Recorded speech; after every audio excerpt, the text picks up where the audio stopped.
بسم اللہ الرحمن الرحیم، السلام علیکم، نور اللہ آپ کی خدمت میں حاضر ہے۔ فوج کے خلاف ایک بڑی درخواست آ گئی ہے سپریم کورٹ میں۔ فوج کے خلاف ہی آ رہی ہوتی ہیں درخواستیں آج کل تو، لیکن یہ ہے کہ سپریم کورٹ کے چیف جسٹس یہ درخواست سن کر کیا کریں گے یہ تو نہیں معلوم، لیکن یہ آپ کو بتا دوں کہ سپریم کورٹ کے موجودہ چیف جسٹس کے خلاف بڑا بندوبست ہو رہا ہے۔ اور بڑے کا مطلب جس طرح میں بڑی درخواست کہہ رہا ہوں نا، اسی طرح ایک بڑا بندوبست ہو رہا ہے۔ وہ کیا کہانی ہے، وہ درخواست کیا ہے، اور جناب ایک بڑی شخصیت چھوٹے سے جہاز میں کیوں ٹریول کرتی ہے، وہ جہاز کس کا ہے اور یہ کیا کہانی ہے۔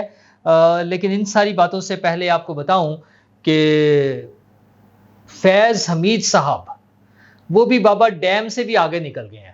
بابا ڈیم، ثاقب نثار صاحب کی کہانیاں ہم نے بہت سنی ہیں۔ انہیں ڈیم بنانے کا شوق چڑھا تھا اور انہوں نے چندے جمع کیے، لوگوں سے ڈونیشنز لی، اور پھر کہا تو یہ بھی جاتا ہے، جو سننے میں خبریں آتی ہیں، کہ شاید ڈیم کے پیسے بھی خورد برد ہوئے ہیں یا پتہ نہیں کہاں گئے ہیں یا کس کے پاس گئے ہیں۔ اس میں دورے ہوتے تھے، انٹرنیشنل ٹورز بھی ہوتے تھے، انہی پیسوں سے ہوتے تھے یا کیسے ہوتے تھے۔ لیکن خیر، ہمارے چیف جسٹس تھے وہ اس وقت کے، اور انہیں شوق تھا پبلسٹی کا۔ جو کیسز تھے ان کے پاس لگے ہوئے، یعنی سپریم کورٹ کے چیف جسٹس تھے تو پوری اوور آل عدلیہ کے، ویسے تو وہ کسٹوڈین تھے، لیکن مسئلہ یہ تھا کہ انہیں زیادہ شوق صرف وہ تھا کہ جناب ٹکرز چل جائے، خبر آ جائے، چاہے اس کے لیے انہیں کہیں چھاپا مارنا پڑے، چاہے کسی کو پکڑنا پڑے، کسی ہاسپٹل میں جا کے ڈاکٹر کو ذلیل کرنا پڑے۔ اس میں پرسنل انٹرسٹ بھی تھے، ان کے اپنے بھائی کا کبھی کیس ہوتا تھا، کبھی کوئی چیز تھی کہ کہیں ڈاکٹر بھائی ہونا چاہیے یا کون ہونا چاہیے، اس طرح کے مسائل ان کے تھے۔ لیکن جو سب سے بڑا شوق انہیں چڑھ گیا تھا وہ تھا ڈیم بنانے کا۔ ان کا خیال یہ تھا کہ وہ پاکستان میں سب سے بڑا ڈیم بنائیں گے، اور وہ چونکہ سب سے بڑی شخصیت ہیں اور سب سے زیادہ طاقت ان کے پاس ہے، اور سب سے زیادہ پاورفل ہونے کے حساب سے وہ سب سے زیادہ شاید عقل مند بھی تھے، سب سے بڑے انجینئر بھی تھے۔ بس وہ جو ہے نا جوڈیشری کا جو کام انصاف والا وہ نہیں ہو سکتا تھا ان سے، اس لیے پائل اپ ہوئے جا رہے تھے، کیسز ڈھیر لگے جا رہا تھا، کام آگے چلے جا رہا تھا، بس وہ ڈیم بنانے نکلے تھے۔ تو وہ جو ساری چیزیں چل رہی تھیں، ان کا مقابلے کی ٹکر کے لوگ جو تھے وہ فیض حمید صاحب تھے۔ ان کے بارے میں ایک چھوٹی سی سٹوری آئی ہے، کیونکہ میں چھوٹی سی اس لیے کہہ رہا ہوں کہ ان کے کام بڑے بڑے ہیں۔ وہ نا یہ میرے منع میرے نونہال اور بڑا ہو کے پتہ نہیں کام کرے گا بڑے بڑے، تو انہوں نے بہت بڑے بڑے کام کیے ہیں۔ یہ تو چھوٹا سا کام ہے، 3 ارب روپے کا۔ پاکستان کی حکومت کے جو اسمال ڈیمز کارپوریشن نے چکوال میں ایک ڈیم بنایا چھوٹا، جس پہ 3 ارب روپے لگے۔ تو موصوف نے، یعنی D G I S I صاحب کا جو ہمارے تھے جنرل فیض حمید صاحب، انہوں نے وہیں پر ایک اور اس سے بھی چھوٹا سا ڈیم بنوا لیا، جو انہی کی زمینوں کو سیراب کرنے کے لیے تھا۔ اور وہ چونکہ اس ایریے میں تھا پانی کے جہاں سے وہ جو ڈیم چکوال والا ڈیم 3 ارب روپے والا وہ بھرنا تھا، تو اگر اس کو بھرا جاتا، پانی اس کے لیے روکا جاتا، تو ظاہر ہے ان کا ڈیم پھر گڑبڑ ہو جانی تھی۔ تو اس لیے اس ڈیم سے کوئی فائدہ نہیں لیا گیا، اس میں پانی نہیں بھرا گیا۔ 3 ارب روپے ڈوبے ہیں نا قوم کے، کیا ہو گیا؟ 3 ارب روپے کوئی اماؤنٹ ہوتی ہے فیض حمید کے سامنے؟ مطلب بندہ کیا، اس نے تو اس ملک کا جو کچھ کیا ہے، مطلب یہ جو ہر طرح سے، وہ کہتے ہیں نا فائنینشیل کرپشن، مورل کرپشن اور چیزیں، سٹوریاں تو ایسی سٹوریاں ہیں، بندہ کیا کیا بتائے یار ان کے بارے میں۔ لیکن مجبوری یہ ہے کہ سسٹم کچھ ایسا ہے کہ ان کے خلاف کوئی ہاتھ نہیں اٹھا سکتا، ان پر کوئی ہاتھ نہیں ڈالا جا سکتا۔ مطلب ان کے باس، فیض حمید کے باس جو جنرل باجوہ صاحب تھے، ان کا تو سابق وزیر اعظم شہباز شریف صاحب بڑا شکریہ ادا کرتے ہوئے گئے ہیں جاتے جاتے نا۔ اب سننے میں آتا ہے کہ نواز شریف صاحب نے جو الیکشن کیمپین چلانی ہے، اس میں وہ جنرل فیض حمید اور جنرل باجوہ دونوں کو رگڑا لگائیں گے، مطلب دونوں کی آڈیو سنا دیں گے، ویڈیوز دکھا دیں گے، باتیں سامنے لے آئیں گے، ان کے کارنامے تو نہیں کہنا چاہیے، کیا کہنا چاہیے، کرتوت، ان کے کرتوت ہمارے سامنے پیش کریں گے کہ کیا کیا ہیں۔ بہت سارے تو ہمیں پتہ چل چکا ہے، لیکن اگر نواز شریف صاحب اور ان کی پارٹی اپنے پارٹی کے پلیٹ فارم سے ان کو لے کر آتے ہیں، تو وہ ظاہر ہے اس کی پھر اتھینٹسٹی بنتی ہے نا، کہ کچھ سوچ سمجھ کے وہ ایسی چیزیں لے کر آئیں گے سامنے۔ ہمیں تو واٹس ایپ پہ دیکھ لیا، فیس بک پہ دیکھ لیا، کبھی کبھار کہیں سے کوئی اطلاع بھی مل گئی۔ تو 3 ارب روپے کا جناب چونا لگایا ہے، ٹیکا لگایا ہے فیض حمید صاحب نے اپنے اور اپنے بھائی صاحب کے لیے۔ تو اس لیول کے لوگ، کہتے ہیں نا بڑی بڑی سیٹوں پہ چھوٹے چھوٹے لوگ، تو کیا لوگ ہیں ویسے یہ۔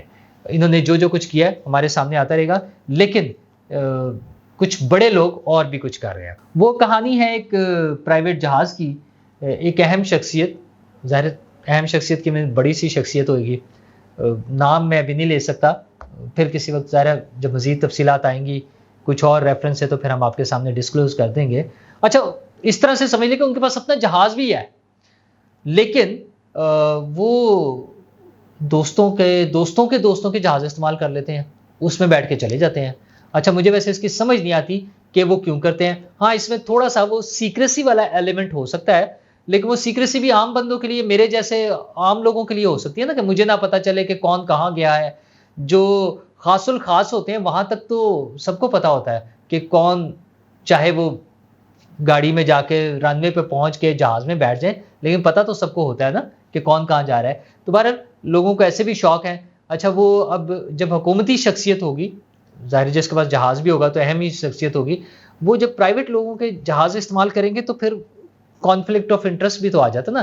پرائیویٹ بہت سارے لوگوں کے پاس ہے, ملک ریاض صاحب کے پاس ہے جہاز, وہ میاں منیر صاحب ہیں, چودھری منیر صاحب, ان کے پاس ہے, اور بہت سارے بزنس مین ہیں ایسے جن کے پاس جہاز ہیں. پھر کچھ کمپنیوں کے پاس بھی جہاز ہوتے ہیں, جو بڑے بڑے پرائیویٹ آرگنائزیشنز ہیں ان کے پاس بھی اپنے جہاز ہوتے ہیں. تو لوگ ایسے ہی کر لیتے ہیں, مطلب جیسے یہ نہیں ہوتا کہ ہم کالج کے زمانے میں ہوتا تھا یار اپنی ذرا موٹر بائک دینا, مجھے ذرا کہیں جانا ہے, تو اس سے بائک لی اور اس پہ چلے گئے. اس سے پہلے بائسیکل بھی لے لیتے تھے.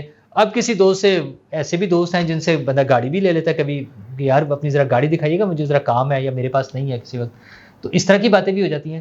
تو یہ بڑے بڑے صاحبان جو ہیں جن کے پاس جہاز بھی ہوتے ہیں, وہ ان سے جہاز مانگ لیتے ہیں کہ یار بھائی جان ذرا جہاز دیجیے گا, میں ذرا آیا, بس ذرا آیا چند دنوں کے لیے, اور سمندروں پار, وہ چاہے 1 ہو چاہے 7 ہو, پھر جب چل پڑا جہاز تو پھر آپ کو پتا نا. اور جہاز بہت چھوٹا بھی نہیں ہوتا, مطلب ظاہر ہے یہ 2 سیٹر جہاز نہیں ہوتے, ریزنیبل سا بڑا سا صوفے شوفے لگے ہوئے ہیں. ہم نے ایسی تصویریں دیکھی ہوئی ہیں, عمران خان صاحب بھی جا رہے ہوتے تھے. ایک تو بڑا جہاز ہے نا جس میں جب سرکاری ان کے پاس تھا, اس سے پہلے جہانگیر ترین صاحب کا جہاز وہ استعمال کر رہے ہوتے تھے. ہاں تقریباً اس لیول کے, اس سے ملتے جلتے تھوڑے سے بڑے جہاز, اس طرح کے جہازوں میں لوگ یاشی مار رہے ہوتے ہیں, اور وہ ان کا سلسلہ چل رہا ہے. اس کے بدلے میں پھر پتہ نہیں کیسے چلتے ہیں معاملات. خیر پیار محبت لوگوں کی چل ہی رہی ہوتی ہے, لیکن لوگوں کی تو پیار محبتیں چل رہی ہیں, آفیشیل سطح پہ بڑے بڑے مسئلے چل رہے ہیں.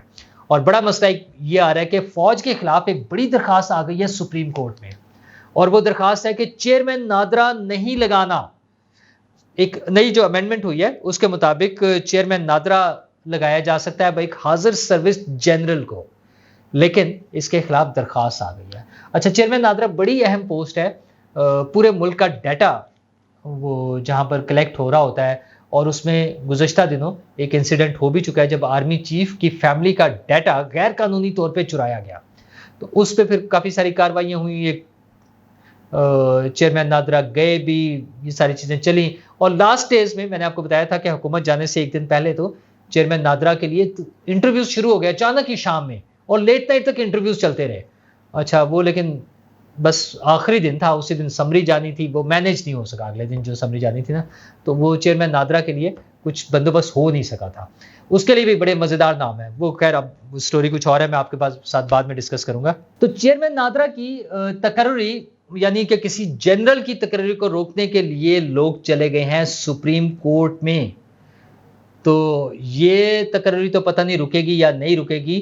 سپریم کورٹ کے چیف جسٹس جن کے پاس صرف 15 دن رہ گئے ہیں, ان کے خلاف ایک بڑا بندوبست ہو رہا ہے. اور ظاہر ہے بڑا بندوبست ہوگا تو کسی بڑی جگہ پر ہوگا, اور بڑا بندوبست وہی کر سکتے ہیں جن کے پاس زیادہ طاقت ہو.